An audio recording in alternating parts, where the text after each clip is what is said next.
लाला हरदयाल एक प्रसिद्ध क्रांतिकारी थे जिन्होंने विदेश में रहने वाले भारतीयों को देश की आजादी की लड़ाई में योगदान के लिए प्रेरित व प्रोत्साहित किया। लाला हरदयाल जी ने गदर पार्टी की स्थापना की थी।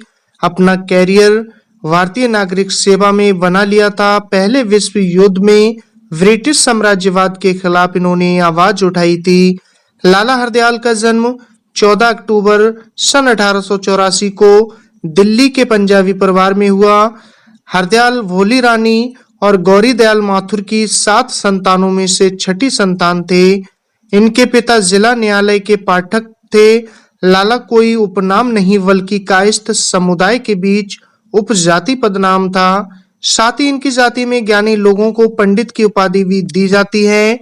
लाला हरदयाल की आरंभिक शिक्षा कैम्ब्रिज मिशन स्कूल में हुई। इसके बाद सेंट स्टीफेंस कॉलेज दिल्ली से संस्कृत में स्नातक किया। इसके तत्पश्चात पंजाब विश्वविद्यालय लाहौर से संस्कृत में ही एमए किया। देशभक्ति की भावना इनके अंदर छात्र जीवन से ही भरी थी। मास्टर अमीर चंद्र, भाई बाल मुकुंद आदि के साथ इन्होंने दिल्ली में भी युवकों को एक दल का गठन किया था। लाहौर में इनके दल में लाला लाजपत राय जैसे युवक सम्मिलित थे। एमए की परीक्षा में सम्मानपूर्ण स्थान पाने के कारण इन्हें पंजाब सरकार की छात्रवृत्ति मिली और वे अध्ययन के लिए लंदन चले गए।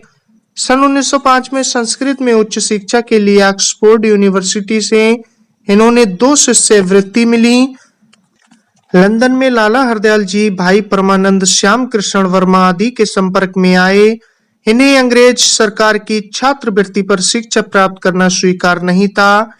इन्होंने श्याम कृष्ण वर्मा के सहयोग से पॉलिटिकल मिशनरी नाम की एक संस्था बनाई। इसके द्वारा भारतीय विद्यार्थियों को राष्ट्र के मुख्य धारा में लाने का प्रयत्न करते रहे।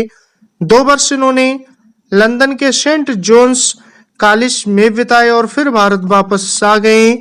बात उन दिनों की है जब लाहौर में युवाओं के मनोरंजन के लिए एक ही क्लब हुआ करता था जिसका नाम था यंग मैन क्रिश्चियन एसोसिएशन या YMCA। उस समय लाला हरदयाल लाहौर में एमए कर रहे थे। संयोग से उनकी क्लब के सचिव से किसी बात को लेकर तीखी बहस हो गई। लाला जी ने आओ देखा ना ताओ तुरंत ही YMCA के समानांतर यंग मैन इंडिया एसोसिएशन की स्थापना कर डाली। लाला जी के कॉलेज में मोहम्मद अल्लामा इकबाल भी प्रोफेसर थे जो वहां दर्शन शास्त्र पढ़ाते थे। उन दोनों के बीच अच्छी मित्रता थी। जब लाला जी ने प्रोफेसर इकबाल से एसोसिएशन के उद्घाटन समारोह की अध्यक्षता करने को कहा तो वह सहर्ष तैयार हो गए।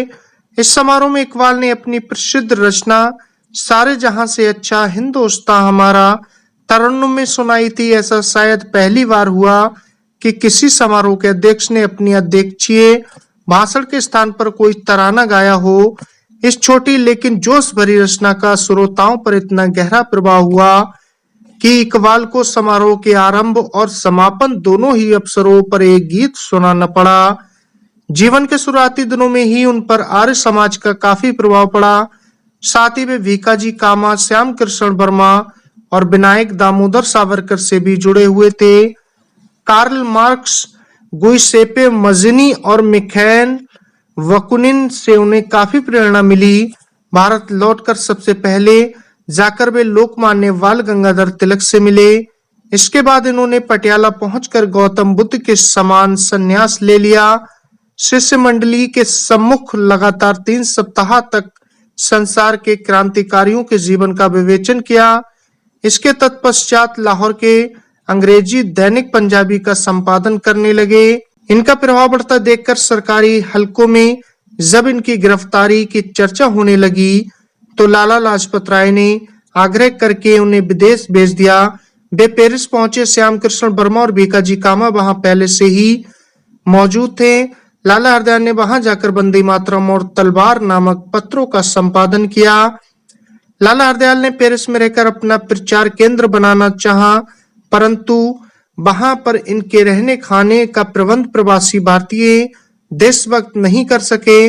बेबस होकर वे सन 1910 में पहले अल्जीरिया गए, बाद में एकांतवास हेतु एक अन्य स्थान खोज लिया और लामार्तनिक द्वीप में जाकर महात्मा बुद्ध के समान तप करने लगे, परंतु वहां भी अधिक दिनों तक न रह सके और भाई परमानंद के अनुरोध पर हिंदू संस्कृत के प्रधाचार्य अमेरिका चले गए। इसके तत्पश्चात होनोलुलु के समुद्र तट पर एक गुफा में रहकर आदि शंकराचार्य, कांट, हीगल व कार्ल मार्क्स आदि का अध्ययन करने लगे। भाई परमानंद के कहने पर इन्होंने कैलिफोर्निया विश्वविद्यालय में हिंदू दर्शन पर कई व्याख्यान दिए। अमेरिकी बुद्धिजीवी इन्हें हिंदू संत, ऋषि एवं स्वतंत्रता सेनानी कहा करते थे। सन 1912 में स्टैनफोर्ड विश्वविद्यालय में हिंदू दर्शन तथा संस्कृत के ऑनरेरी प्रोफेसर नियुक्त हुए। इसके बाद वहां इन्होंने भारत से गए मजदूरों को संगठित किया, गदर नामक पत्र निकाला। गदर पार्टी की स्थापना 25 जून सन 1913 ईस्वी में की गई थी। पार्टी का जन्म अमेरिका के सैन फ्रांसिस्को के एस्टोरिया में अंग्रेजी साम्राज्य को जड़ से उखाड़ फेंकने के उद्देश्य से हुआ। गदर पार्टी के संस्थापक अध्यक्ष सोहन सिंह वकना थे। इसके अतिरिक्त केसर सिंह थतगढ़, उपाध्यक्ष लाला हरदयाल, महामंत्री लाला ठाकुरदास धुरी, संयुक्त सचिव और पंडित काशीराम मदरोली कोषाध्यक्ष थे। गदर नामक पत्र के आधार पर ही पार्टी का नाम भी गदर पार्टी रखा गया था।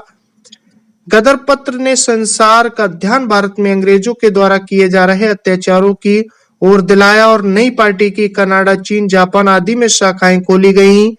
लाला हरदयाल इसके महासचिव थे।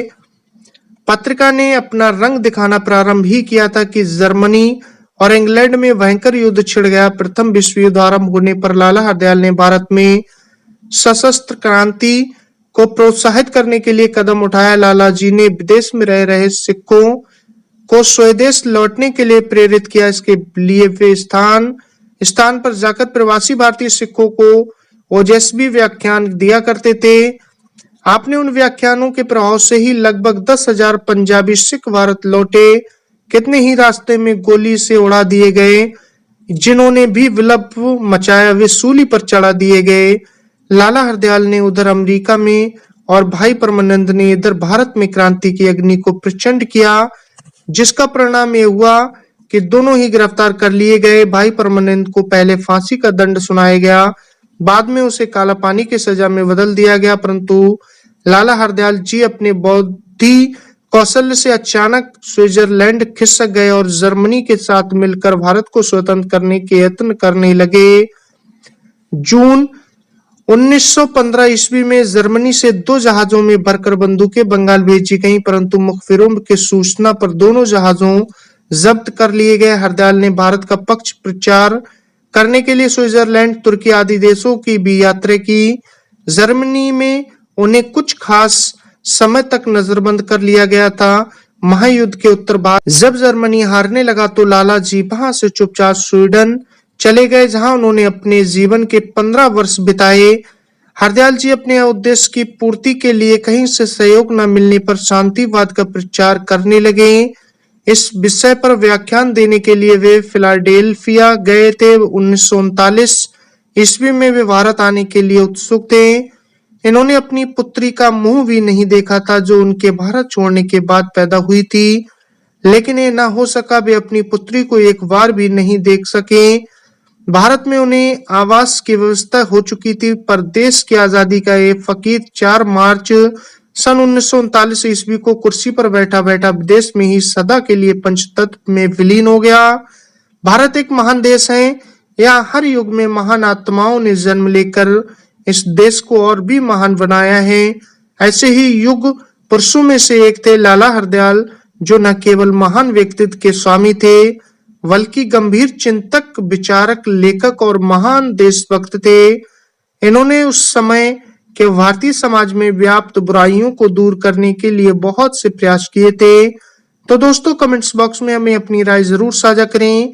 आपको कैसी लगी हमारे द्वारा दी गई जानकारी लाला हरदयाल जी के जीवन से संबंधित? अगर आपको ये वीडियो पसंद आए तो नीचे दिए कमेंट्स बॉक्स में अपनी राय जरूर साझा करें। उम्मीद करता हूं आपको ये वीडियो अच्छी लगी होगी। मिलते हैं फिर नेक्स्ट वीडियो में नेक्स्ट स्टोरी के साथ। आपने अपना कीमती वक्त दिया, तब तक के लिए धन्यवाद।